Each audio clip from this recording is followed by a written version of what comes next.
Fala galera, seja muito bem-vinda a mais um episódio do nosso podcast TV. E a gente tá na coletânea aqui, né, Medina? E aí, patroa? Mais um capítulo hoje, hein, Gu? Mais um? Mais um. E esse tem ensinamento, tem aprendizado, tem superando os desafios, ser resiliente. Pensa na palavra difícil para eu aprender, resiliência. Na prática é difícil. História inspiradora, motivação, tem tudo. É o combo completo. E mais ainda, é aniversariante do dia, Medina. Então é uma gravação especial. Não, então se é aniversariante tem que ter presente, e aí? Tem que ter presente. E a gente daremos o presente. Livros da editora Newcastle. A convidada de hoje é uma pessoa muito especial, carismática, gente boa. Mãe jovem, compartilha aqui um pouquinho dessa etapa da vida no capítulo do livro, professora, psicanalista. Seja muito bem-vinda, Lu Priori. Lu, que honra ter você aqui com a gente, viu, Lu? Obrigada, a honra é toda minha de estar aqui participando desse momento tão especial, ainda mais falando do nosso livro, né? Olhos de Águia, com histórias transformacionais. E aí, Lu, vamos lá então. Vamos começar então pelo livro, Lu, que o livro eu vi que ele conecta assim com a sua história de vida, tal. De fato, para quem ainda não leu, o livro Olhos de Águia, ele é um livro que ele é elaborado por 31 coautores, e esses coautores compartilham, né?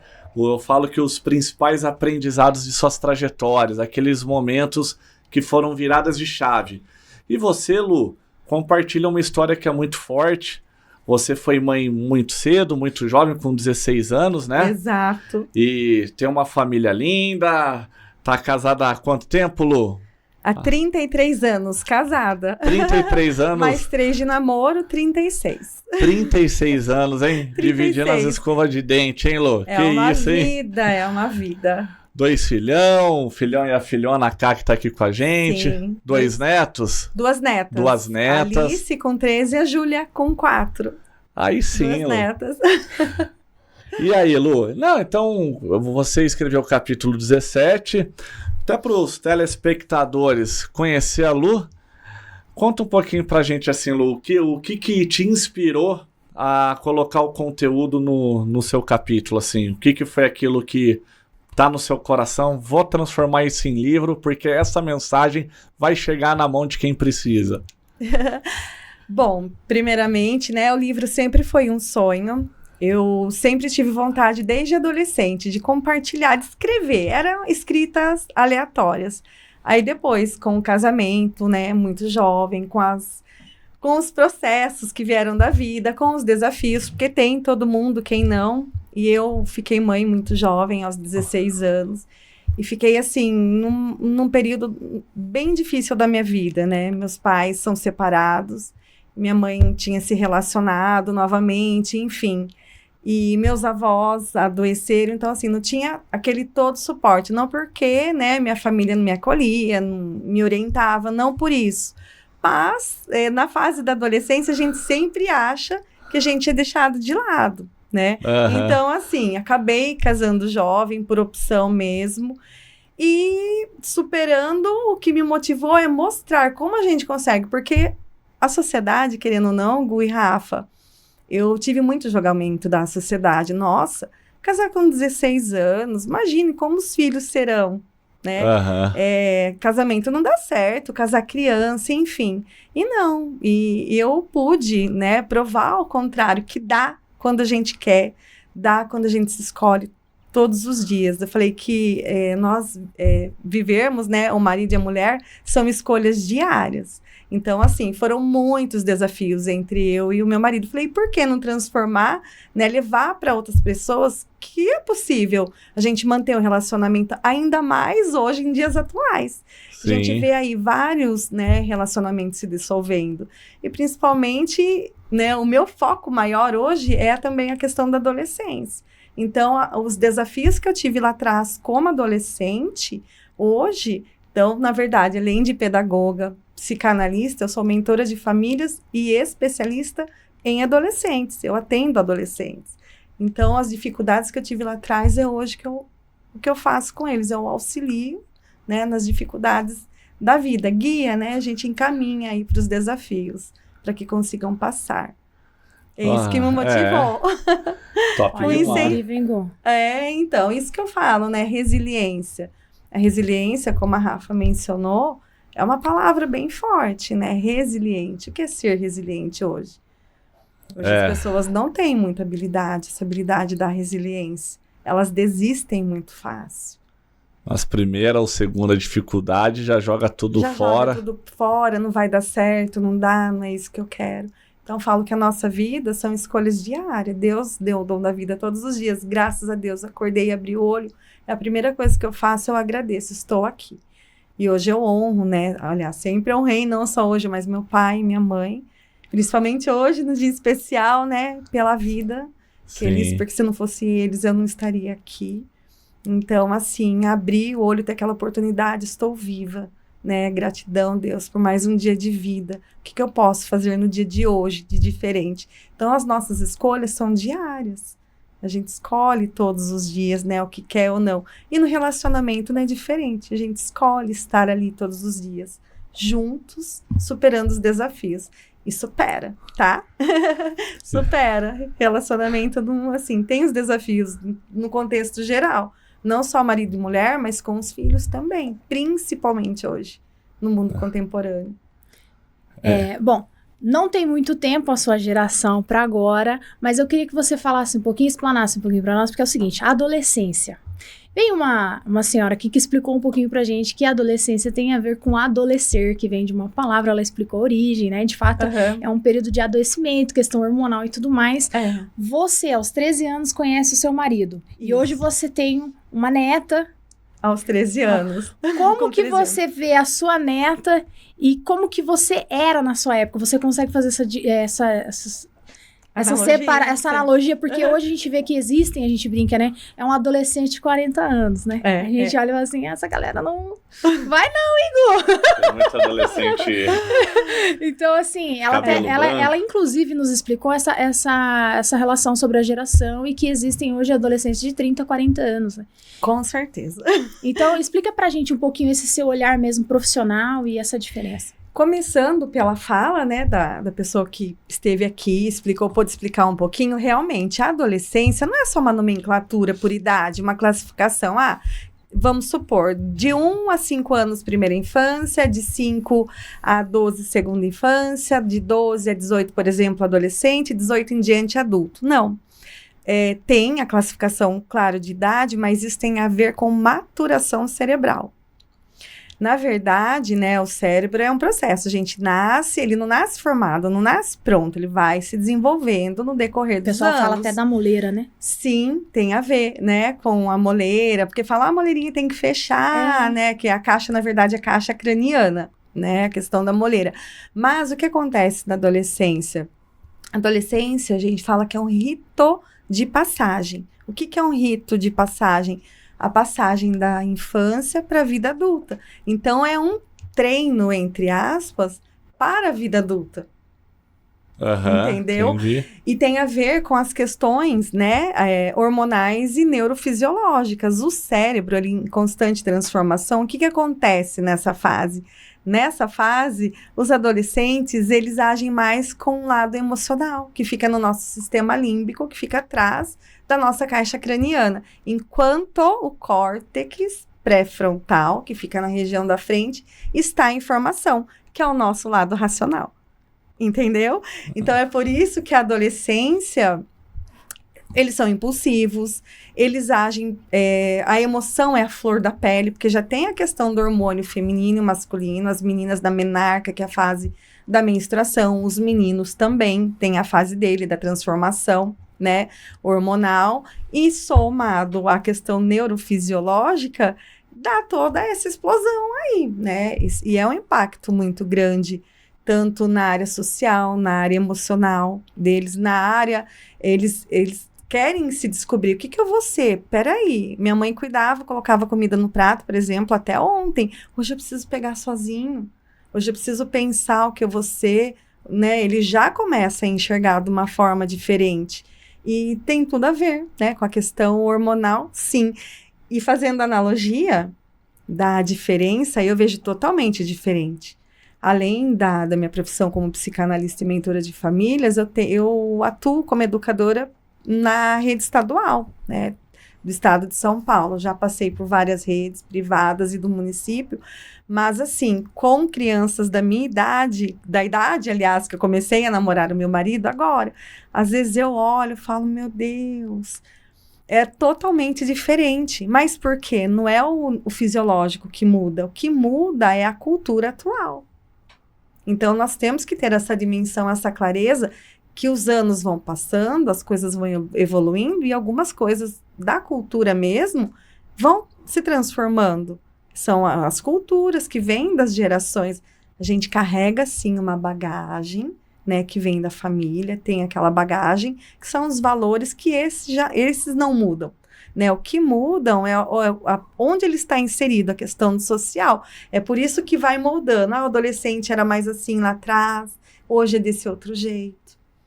E o que implica muito também, assim, nos meus atendimentos, até inclusive de mentoria, que eu falo com as mães, a questão, antigamente, as mães não precisavam sair fora para trabalhar, né? Porque o pai é o provedor do lar, que traz o sustento. A mãe a que cuida, que está ali para cuidar das coisas, auxiliar na educação, mas com 100% de presença. Então, por isso que nós éramos, né, tínhamos um comportamento diferente. Hoje não, hoje a maioria das famílias, a mãe existe a necessidade de sair para trabalhar. Não é essa questão, né? Eu quero, porque a mulher conquistou esse espaço. Mas não, por necessidade mesmo financeira de muitas famílias. Então, as crianças vão se moldando, onde eu fico um pouquinho com um pouquinho com o outro. Então, por isso que essa característica da geração atual. Nós sabemos, nós somos a média das 5 pessoas que a gente convive. Entendeu? Então, essa característica diferente dessa nova geração se dá por conta disso. E você não sente, assim, uma diferença também no trato dos pais com os filhos, por exemplo, na educação? Eu apanhei muito. Ô, mãe, eu apanhei. A senhora me bateu, a senhora sabe disso. A senhora tá assistindo, só sabe. Ai. Já na criação com meu filho, eu falei, não vou bater. Vou conversar mais. Inclusive, ele fala assim, ó, mamãe, deixa eu mostrar o meu ponto. Então, você tem que ouvir o outro lado. Mas já não existe mais essa parte do bater, né? E também existe toda uma polarização aí na internet, onde, né, o pessoal, você não pode fazer mais nada, não existe uma correção como era a nossa correção. Sim. E o Gustavo também, a gente comentando, ele falou, pô, meu pai foi muito duro comigo, mas formou um homem, né? Então, assim, com valores, princípios, né? E a gente vê que hoje, às vezes, o pai, ele deixa de ser firme ali para ser amigo, e às vezes a criança vai tomando certo espaço, né? Então, assim, antigamente, por exemplo, você falou da mãe, e é um problema, até eu acho, inclusive, que a mãe, quando fica mais em casa, tem que tomar cuidado para não tirar a autoridade do pai, porque a figura paterna sempre tem aquela voz mais imponente, sim, né? Olha, eu vou falar pro seu pai, hein? Que você já põe o medo. Então, eu queria saber como que você vê essa cultura do lar mesmo. Embora a mãe tenha que sair, ela tenta ser mais presente, existe uma questão da culpa da mãe também, que sai para trabalhar, é preciso sair. Sim. Mas também tem essa cultura da sexualização, e não só no sentido da mulher, mas no agir como homem, e muitas vezes até o abandono materno, né? Com certeza. Hoje eu vivo também na minha família essa realidade. A mãe deixou as filhas com o pai e foi embora. Então, eu queria que você explicasse um pouquinho sobre essa modernidade, qual que é o seu olhar sobre isso, sobre essa nova cultura familiar. Boa pergunta, Rafa, boa argumentação também. Sabe o que acontece, né? A questão do bater, as pessoas confundem, né, a permissividade com a educação positiva. Hoje, eu sou 100% a favor da educação positiva. Eu vou ser honesta, minha mãe nunca me bateu. Não batia antes, também nunca me bateu. Mas a minha mãe, ela era muito firme, né? Até no livro tem o trecho, né? Que eu fui criada pela minha mãe, tinha meu pai, mas como eles eram separados, eu morei, né? Eu e minha irmã com a minha mãe que ficou com a responsabilidade, né, de cuidar, né, de nós duas. E ela era uma mãe muito firme, mas assim, firme na questão dos valores, porque os valores é a base, é o primordial para formação de qualquer criança, de qualquer ser humano, digamos assim. Entendeu? Então tem. E o que acontece hoje? A educação positiva, eles olham como permissividade. É totalmente diferente. Eu acho até legal abordar sobre esse tema, porque as pessoas têm um olhar distorcido. E não é totalmente ao inverso. A educação positiva, ela nos ensina a criar conexões por conta, né, do mundo contemporâneo e dos impulsos que as nossas crianças e os adolescentes sofrem hoje. É criar uma certa conexão, mas com responsabilidade, com regras, não deixar fazer tudo o que quer, da forma que quer, não bater, não gritar. O bater, não. Mas assim, tem que ser firme, dar opções. Olha, não vai fazer, porque não é coerente que faça isso.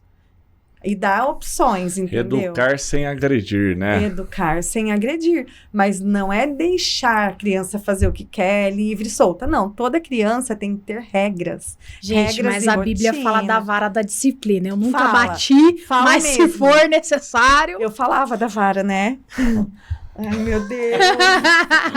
Eu falei, gente, da vara também. Não tem como A negar. gente fala, porque, mas não utilizamos. Espero nunca precisar Tá usar. guardado. A vara tá guardada. Eu falava que era de marmelo.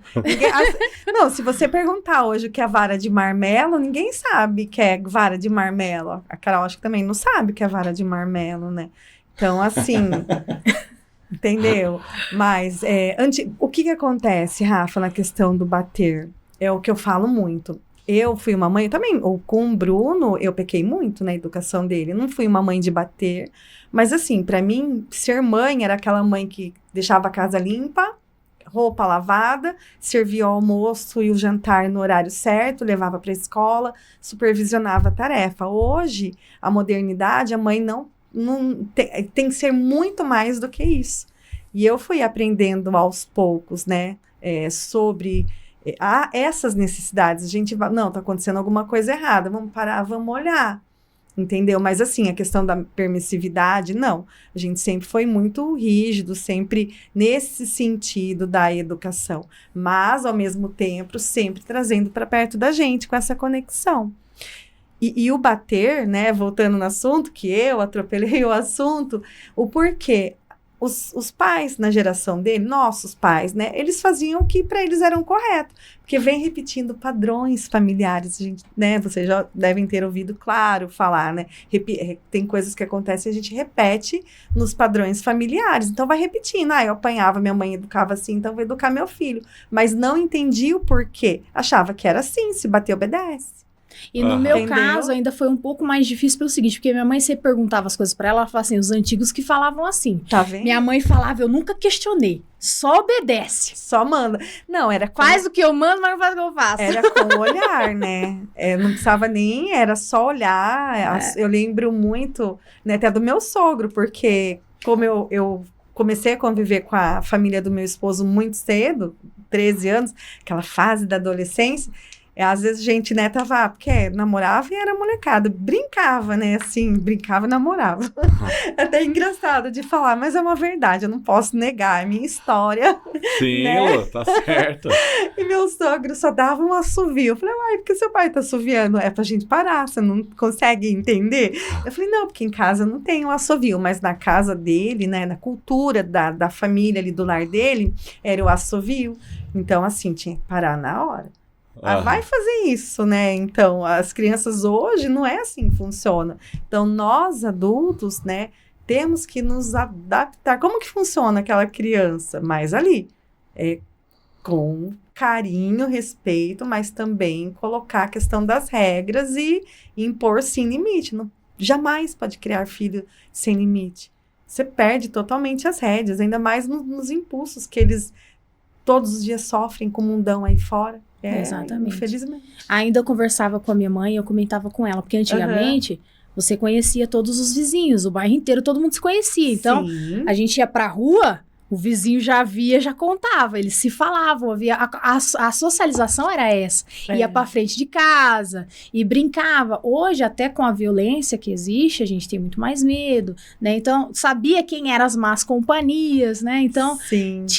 era diferente. Hoje é mais difícil você saber com quem o seu filho se conecta, por exemplo, porque ele tá lá no quarto e existe todo tipo de pessoa. A rede social trouxe esse acesso livre a qualquer hora e a qualquer pessoa. Então, é uma dificuldade que eu tenho como mãe, e você que presta mentoria para essas mães, Sim. eu acredito que uma das maiores dificuldades que a gente tem é tirar o filho dos jogos e do quarto. E eu tenho uma luta, assim, menina, constante. O meu menino é maior que eu. Ainda outro dia a gente tava fazendo almoço, eu falei, vem me ajudar. E aí a Célia falou assim, não, Davi, vai lá, eu ajudo sua mãe. Eu falei, não, deixa ele aqui, porque amanhã você não vai estar aqui, Célia. Para ele ir aprendendo e criando responsabilidades. Mas eu entendo que é diferente. Qual que é a maior queixa que você escuta hoje das mães dos adolescentes? Exatamente essa, Rafa, a questão da tecnologia. Inclusive, eu tenho alguns pacientes, assim, que estão viciados e não conseguem desenvolver na escola, não conseguem desenvolver com outros amigos socialmente, não consegue estar no meio de pessoas, até com fobia social, infelizmente. Por quê? Fica ali naquele mundinho só fechado. E o que acontece? Eu vejo o desespero das mães e fico até preocupada em certo ponto, porque não conseguem estar presente o tempo todo por conta da questão do trabalho, né? Então, a gente chama as babás eletrônicas hoje. A gente fala que o celular, os jogos é a babá eletrônica, é ela que cuida, né? Mas é a maior queixa, tá dentro do consultório hoje das mentorias, a questão da tecnologia. E você foi, assim, excelente na tua conduta, porque é realmente isso que eu oriento. É você tirar o foco, traz mais para o real, para perto. Mas para isso, sozinho, eles não vêm, porque a dopamina já, a questão é da geração deles, ali fica o tempo todo, dopamina, eles fazem bem para eles, né? Entendeu? Então, traz para perto, vou cozinhar, vamos cozinhar, mas tudo com jeitinho de conseguir fazer com que ele venha mesmo. Vamos fazer atividade física, vamos sair para caminhar. É fácil, não é? Eles querem também? Não. Mas difícil. A verdade é essa. Não adianta a gente romantizar, entendeu? Uma coisa que eu vejo dia a dia, eu acompanho, e passei por isso também. Na época do Bruno, com 12 anos começou a tecnologia, depois veio a Carol, hoje eu vejo pela minha neta, né? Então, assim, a questão da tecnologia, e eles não querem, fica ali trancafiado, você tem que ficar, sabe, rebolar ali para poder tirar eles realmente do quarto, do espaço deles e trazer para perto. Então, assim, inclusive eu desenvolvi um método chamado Viva, que ele trabalha muito essa questão da conexão familiar, para que você consiga mesmo trazer seu filho para perto. É receita mágica, dá certo? Faz isso que, resolve. Não, mas é insistência e paciência. Então, quanto mais perto, mais o foco tira, melhor é limitar, né? Então, assim, para cada idade tem um tempo de tecnologia, por exemplo. A gente segurou o máximo. E ali, quando ele fez 12, né? 11, 12 anos, a gente acabou cedendo para ele o celular. Mas, assim, o máximo que a gente conseguiu segurar, a gente segurou. E o trabalho da conscientização... E ele ainda não tem rede social, ele só tem o celular. Perfeito. Eu não sou a favor de ter rede social antes dos 18, porque são os impulsos, são muitos, e nem todos eles conseguem discernir o que está ali. Principalmente hoje, as meninas, com a questão do padrão de beleza. Para você, um exemplo, que nem eu tenho várias alunas que treinam ali na mesma academia. Nova Odessa é pequeno, né? Então, assim, eu estou numa academia e vários ali da região, alunos... eu tô treinando porque, eu preciso ficar, tipo, igual as outras meninas, para se encaixar no que os meninos hoje querem. Inclusive, a gente está para fazer um trabalho dentro da academia para desconstruir, né? Eu conversei lá com um dos proprietários, essa imagem, essa ideia de que a academia é para você ir e ficar toda bombada para você se encaixar na sociedade. Não, a academia, cuidar do corpo é igual do corpo, cuidar da mente é para a questão de saúde mesmo, não para a gente ter que encaixar. E na internet, através das redes sociais, elas ficam elas têm muito, assim, desvio de entendimento de algumas situações, porque não conseguem discernir o que é o que não é. É porque a verdade é que a rede social, a gente tá ali pra acabar sendo validado pelo outro. É validado, é necessidade. E como lidar quando você posta algo e não tem os likes, a rejeição. Então é complicado, porque por nós que somos adultos, é difícil. Imagine eu não gosto de ser rejeitada. Se você vê, você curte. E aí, imagina um adolescente, não é verdade? Não, é pior. Curte o vídeo aí, galera. Curte, compartilha, envia pro seu amigo. Pois é o desafio, assim, maior entre as meninas ali que eu atendo hoje, a questão da autoestima. Eu falo sempre para elas, primeiramente, o que é autoestima? Autoestima é você passar uma maquiagem, cuidar o cabelo? Encaixe. Mas não é o pilar.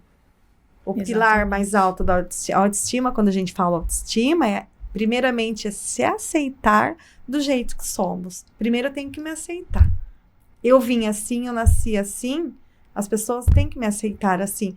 Claro, a gente tem que cuidar, tem que melhorar, não é sobre não se cuidar, mas é não deixar você se influenciar só por essa questão de, eu só vai querer eu ali perto se eu for bonita, se eu não tiver alguma coisa, um cabelo assim, por exemplo, as meninas têm muito problema com o cabelo, com estatura de corpo, não vão me querer em determinado lugar. Então, é fazer essa conscientização que ela tem que se aceitar da forma que ela é. Cada estrelinha brilha de uma maneira única, né? E eu falo sempre que o brilho maior não é o que vem de fora, a capa, é o que vem de dentro. Então, a primeira coisa que eu começo a trabalhar com elas sobre a autoestima é essa questão, trabalhar o interior. O interior, ele reluz o exterior. E que todo mundo tem a sua beleza. Não existe, né? São belezas diferentes. Ô Lu, mais uma pergunta aqui, ó. No começo aqui do podcast, você falou algo que eu achei muito interessante. Por mais que a gente entrou nesse tema aqui de tecnologia e tal, que é algo mundial, né? Não, mas é universal, né? Não, você falou algo aqui que eu não tinha, já veio muitas pessoas aqui no podcast e tal, Sim. Mas eu não me recordo de ter ouvido com essa ótica que você trouxe. Que é o quê? As crianças, as pessoas, nós somos o reflexo das 5 pessoas que nós mais convivemos. E você trouxe algo, a cultura mudou, né? Em relação às criações de filho. Sim. Porque, de fato, há 20 anos atrás, a geração era outra, tinha muito mais centralizado esse papel, né? Do pai ser o provedor, que trabalha fora, e a mãe... por mais que poderia, por exemplo, minha mãe a vida inteira trabalhou fora, só que minha mãe sempre trabalhou meio período. Ela era professora do estado. Olha! E meu pai não, meu pai às vezes trabalhava os 3 períodos e beleza. Então, assim, muitos momentos da vida assim, e meu pai e minha mãe foram casados a vida inteira, mas assim, a minha mãe, por estar muito mais próximo de mim e da minha irmã no convívio diário, participou muito mais de situações da minha vida do que propriamente o meu pai, mesmo morando no mesmo teto, porque a gente sempre teve essa imagem. E muitas pessoas, quando a gente vai falar de geração tal, todo mundo fala de tecnologia. Você já trouxe uma ótica diferente. Você falou, não é questão é questão cultural. Então, a mulher hoje trabalha, a mulher também tem que ser uma provedora, uma apoiadora externa do lar, né? Que traz o recurso de fora para dentro. Sim. E a criança, fica um pouco com a avó, com a tia, com a mãe, com o pai. Então, as referências mudaram, né? Não é centralizado só no... Hoje, muitas crianças não é só aquela figura central, pai e mãe. Não, a avó, a tia participa também dessa formação psicológica, né? Da criança. Mas, o que eu queria te perguntar, trazendo essa visão? Vocês estão falando aqui do comparativo, né? Então, a geração da internet, você acha que potencializou esse comparativo? Eu tenho que estar na academia, eu tenho que ter o melhor shape, eu sou mulher, eu tenho que ter o cabelo sempre bonito e arrumado? Ou, na teoria, isso sempre existiu e tá tudo certo, entendeu? O que você acha, entendeu? Qual que é a sua visão? Na verdade, essa questão da comparação sempre existiu. Porque eu lembro, na minha época, né? Quantos anos atrás, gente? Uns 30 anos, mais de 30 anos atrás, já tinha. A gente se comparava, olha... Não, sempre teve. Mas hoje, com a vinda, né, aí da tecnologia, com os avanços, na verdade, os números só cresceram, tá?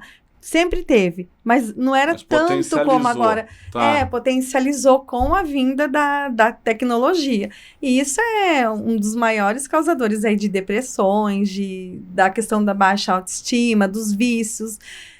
Tem pessoal da geração Z, esses tempo atrás nós fomos fazer um treinamento de uma empresa que também eu sou especialista na geração Z, um pouquinho a mais do que a adolescência.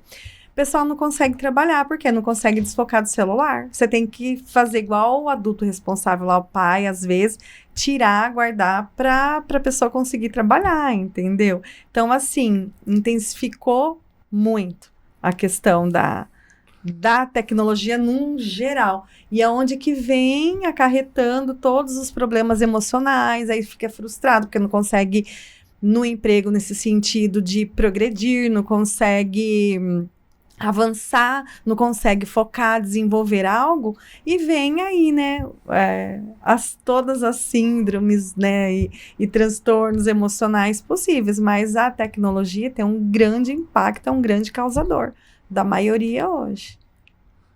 Entendi. E eu acredito que era diferente também pelo seguinte, porque antigamente o bullying... o bullying, Então, tinha o bullying, só que verdade, virava sarro, era brincadeira. Pois é, meu marido... Imagina o Walt Disney fazendo Dumbo, gente. Nossa. Não, a ideia era o quê? A inclusão. Mas não era isso que acontecia, virava piada. Não pode, Então, a gente levava na brincadeira. Hoje não, hoje assim, não pode falar. Não pode. Existe, gente, não, eles não têm esse discernimento do que é brincadeira ou não, né?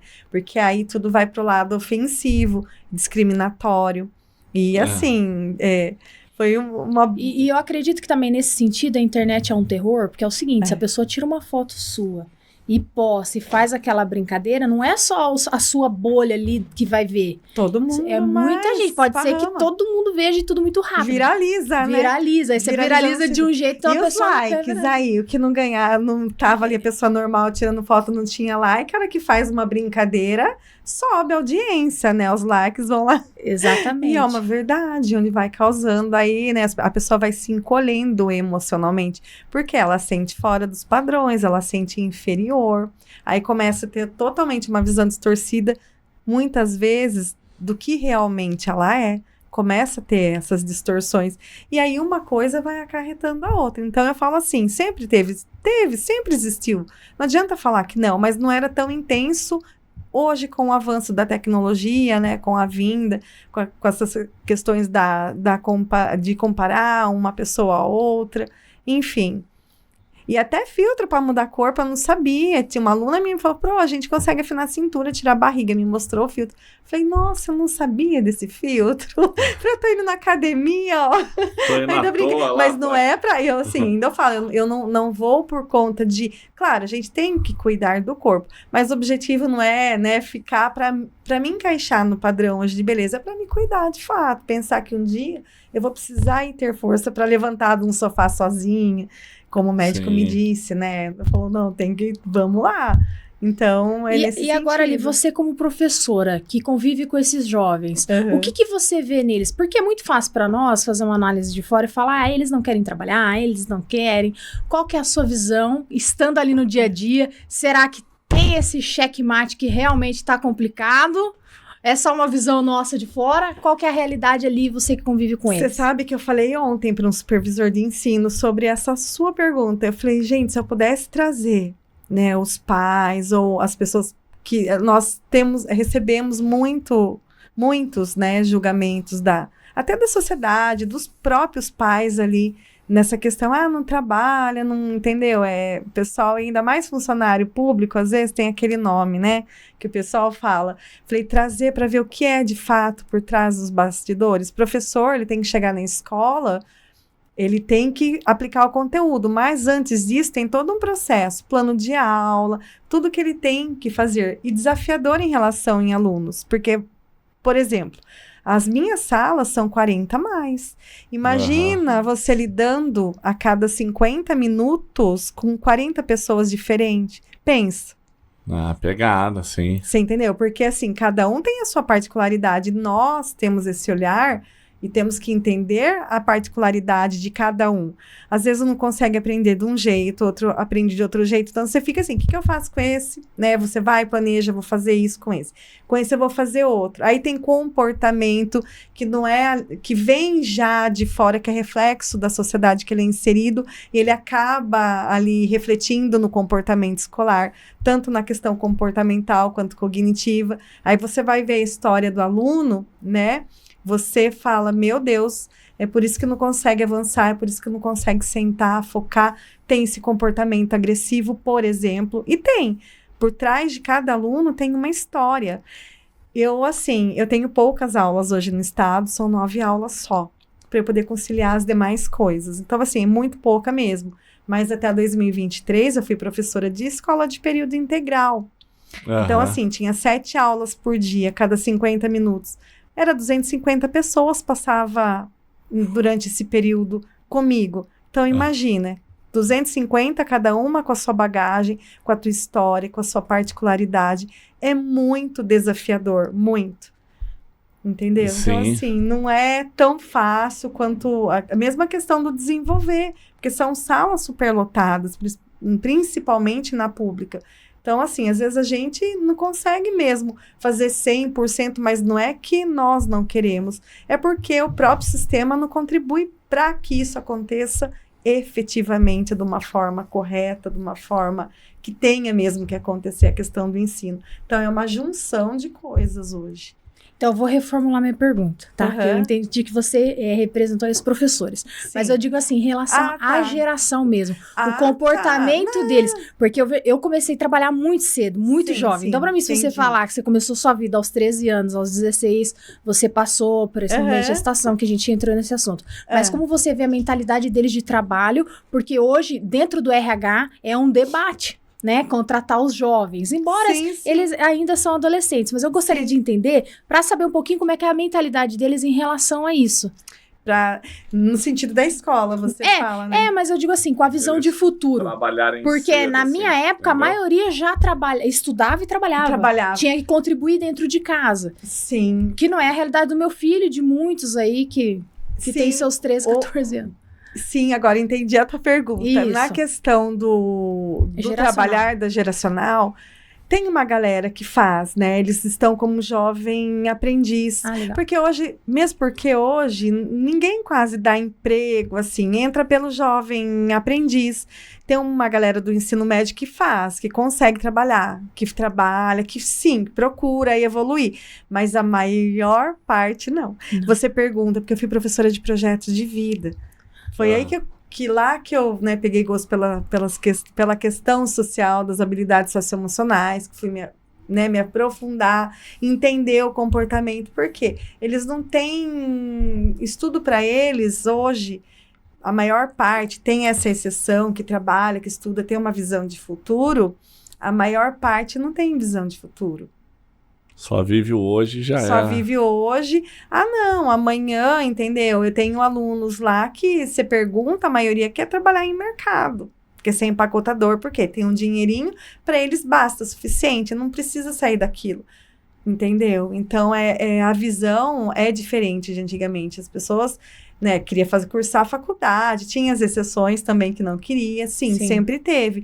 Mas tinham mais visão de futuro do que a galera de hoje. Isso é fato, a Rafa tem diferença, sim. Tá? Eu vejo, tem a galera que vai, só que a maioria não tem visão de futuro. Eles não conseguem enxergar. Então, a gente faz um trabalho dentro de sala de aula, né, nessa disciplina de projeto de vida, desde o 6º ano até o 3º ano do ensino médio, tá? Com essa galera, para ver se consegue despertar algo para que eles possam aí ser encaminhados, né, para o mercado de trabalho, seguir a vida acadêmica. Eu falo na faculdade. Alguns ali terminam no 9º ano, nem voltam para o ensino médio. Não voltam, é evasão. Ensino médio, a gente tem muita evasão de aluno, muita. Porque isso não é consegue ruim, né? ter uma perspectiva de vida. Só que aí essa perspectiva envolve toda uma questão cultural, né? Tem alguns que são deles mesmo. A gente vê a família, não, eu tento, eu mostro, nós somos exemplo, porque o pai e a mãe sempre é espelho, eu digo, né? A gente mostra como que é, como funciona, mas mesmo assim meu filho não quer, não vai, não deslancha. Entendeu? Vem dele mesmo com conscientização. Aí eu falo que a hora que a dor pega, aí depois vai, uma hora chega e vê que precisa, entendeu? Sim. Mas Uma hora a assim, vida bate. Mas não é o desejo. não é o desejo, a gente não quer isso, Sim. né? Então, assim, infelizmente a realidade é bem diferente de... E agora, pegando um gancho do que você havia respondido, você acaba sendo suporte para esses alunos, e hoje existem várias famílias, já sempre existiu modelos familiares, Sim, mas hoje existe uma diversidade de famílias e tudo mais, e você tem que entender cada um. Então você acaba sendo suporte desse aluno psicológico, muitas vezes a ausência de uma mãe, de um pai ou dos dois, enfim. Existe algum amparo do governo para os professores ou não? não existe, Rafa.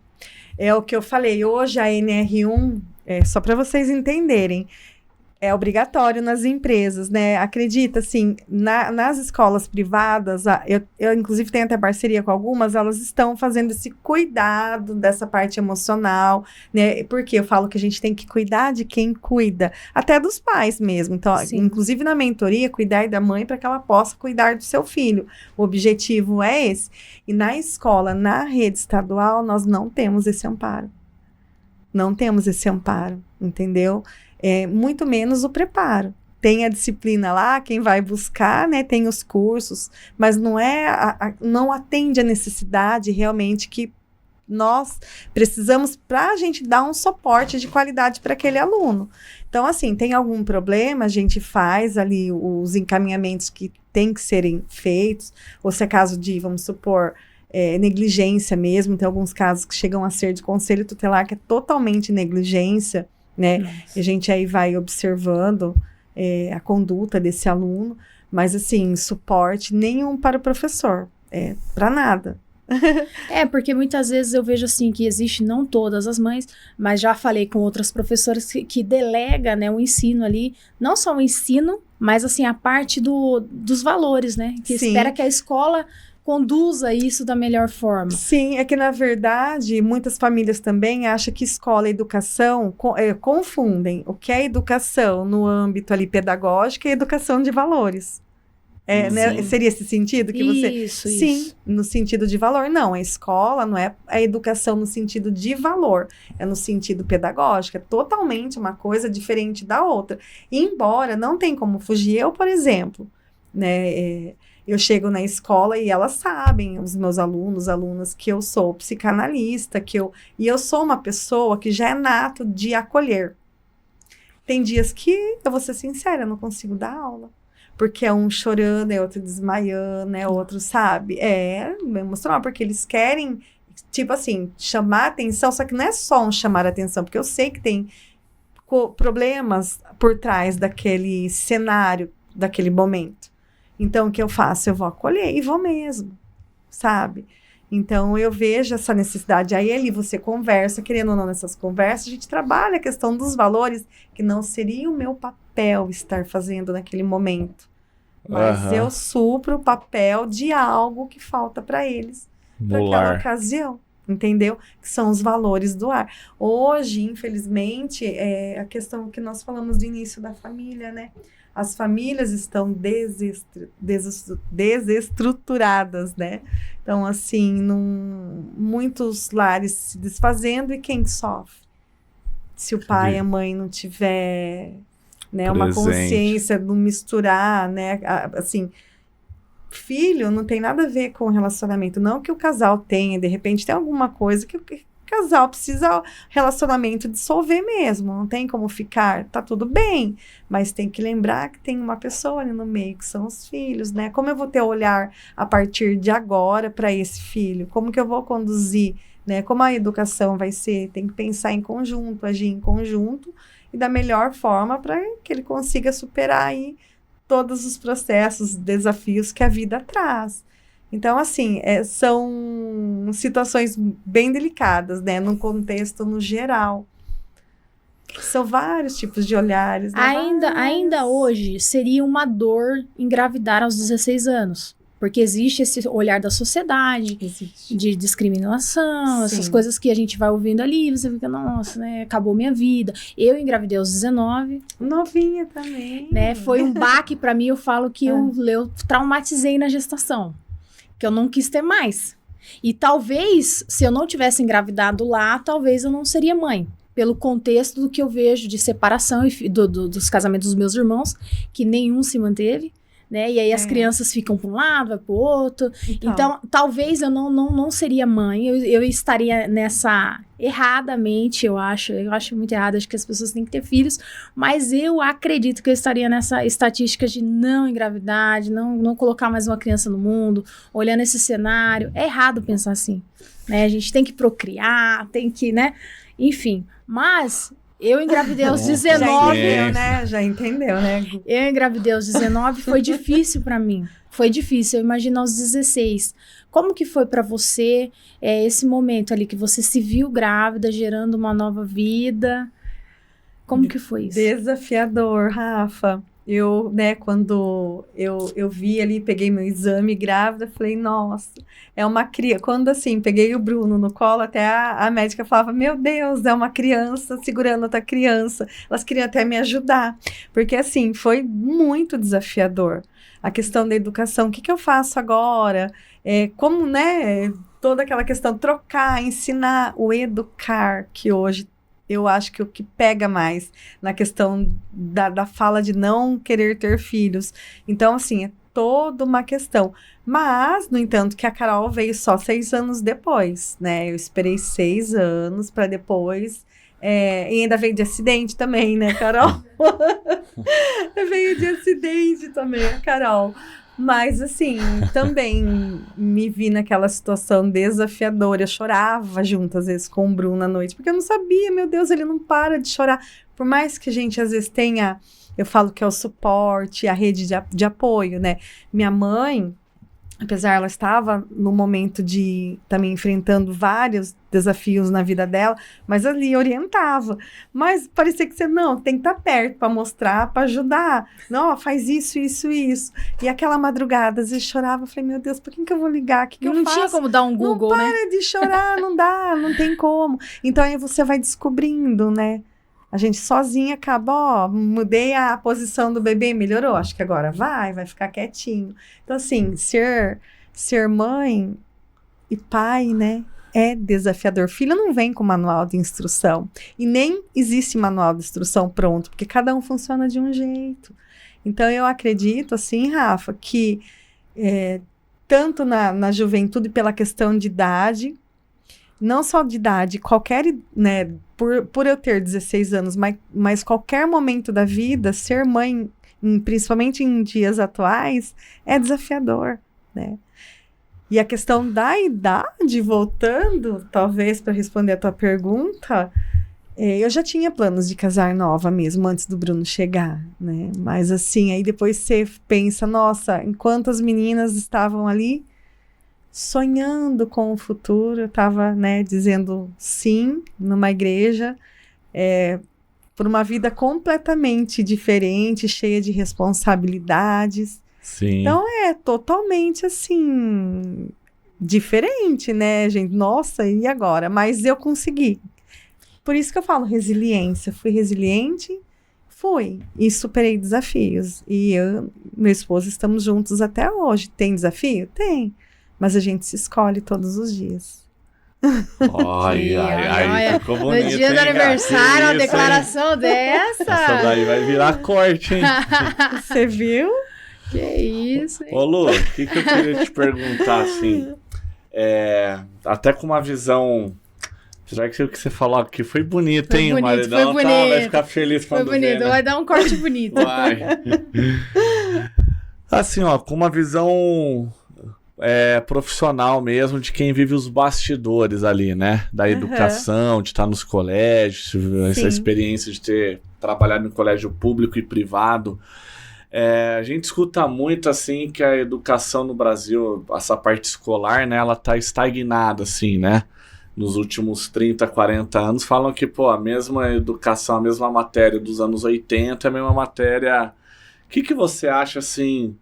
Lógico, você ficaria um dia inteiro falando um monte de ideias, mas de forma simples e prática, que você, na sua visão como profissional, que você acha que daria que o governo hoje tem que o governo teria condições de mudar? Que não seria algo fantasioso, falar, ó, se mudar isso, isso e isso, o que você sugeria para nós aqui? Você falou muito bonita a palavra fantasioso, porque a nossa educação está cheia de fantasias. Eles implantam sistemas de ensino, que nem agora chegou a tecnologia. Os alunos do estado, tem alunos com burnout, porque não consegue dar conta da demanda hoje, que nem além do... Para a gente chegar na tua pergunta, além do material que eles mandam digital, são várias plataformas, a Lei, a Matific, enfim, tem inúmeras, mais atividade, isso tudo dentro de um aplicativo, né? Por isso que eu falei, opa, fantasioso. É uma ideia que, se for parar para pensar, bacana, legal? Até é. Só que assim, não funciona na realidade, entendeu? Não funciona. Então, assim, eu acho que metodologia, a gente tem que acompanhar a modernidade. Criança, hoje, eles não conseguem ficar 10 minutos prestando atenção no professor falando. Então, assim, adaptar a realidade, mas, assim, com conteúdo, mescla a realidade, a atualidade, com como era o nosso método de ensino antigamente. Uhum. Escrever. Hoje, eles não querem que os alunos escrevam quase mais. É tipo assim, é só como se fosse aula conversada, falado. Não, e eu vejo uma necessidade imensa do aluno, não é para ficar fazendo cópia, entendeu? Igual fazíamos antigamente. Mas, pelo menos, escrever um pouco mais do que prestar atenção. Então, assim, resumidamente, eu acho que deveria mesclar um pouco do jeito que era antigamente lá, a questão do uso dos livros, manusear os livros. Agora eles voltaram com a apostila, de tanta gente pedir, porque eles tinham tirado 100% a apostila. Estava nesse trâmite de deixar só informatizado, tudo através do aplicativo que nós temos hoje, chamado Sala do Futuro, né? Uhum. Então eu falo que é para visitar um pouco a sala do passado, que talvez ontem eles deram risada, eu falei para o oi? Que é a base. É a base. Então, eu acho que é ter esse olhar, né, cuidadoso. Porque às vezes querem implantar tanta coisa, não funciona. E lá atrás, a gente via que funcionava. As crianças aprendiam. Entendi. Então, seria olhar um pouquinho e mesclar o passado com o futuro hoje. Entendi, Lu. Entendeu? É complicado, gente, porque, igual eu falei, são alunos de formas diferentes. Hoje é muito impulso, eles não conseguem ficar 10 minutos sentados. Porque na verdade, o cérebro tá ali, ó, funcionando a 500 por hora. E a gente não rotula, porque o pessoal, agora eu rótulo, TDAH, a gente tem que tomar muito cuidado com esses rótulos, né? Mas não é os impulsos, o que eles ingerem, né? Então é difícil, você consegue explicar, sentou, vamos explicar. Aí, pessoal, presta atenção aqui. Eu faço, assim, bem conversado, mas durante aquele tempo, depois um pouquinho de cópia, dá legal, funciona legal. Mas os nossos governo e o pessoal que cuida da educação tem que ter um olhar. Não adianta ser bonito se não funciona, né? Eu penso assim, fantasiar o que não dá certo. A ideia é legal? É legal, super legal. Nosso aplicativo tem um monte de coisa, o aluno vai ficar 10, mas ele não consegue dar conta da demanda. Não consegue. E alguns entram em desespero. Tem que ter a vivência na prática, né, Lu? A vivência na prática. Se ver, acompanhar, não criar. É difícil até de eu assim, comentar 100% que eu gostaria da forma, né? Mas é isso. Eu acho que tem que ter uma mescla aí.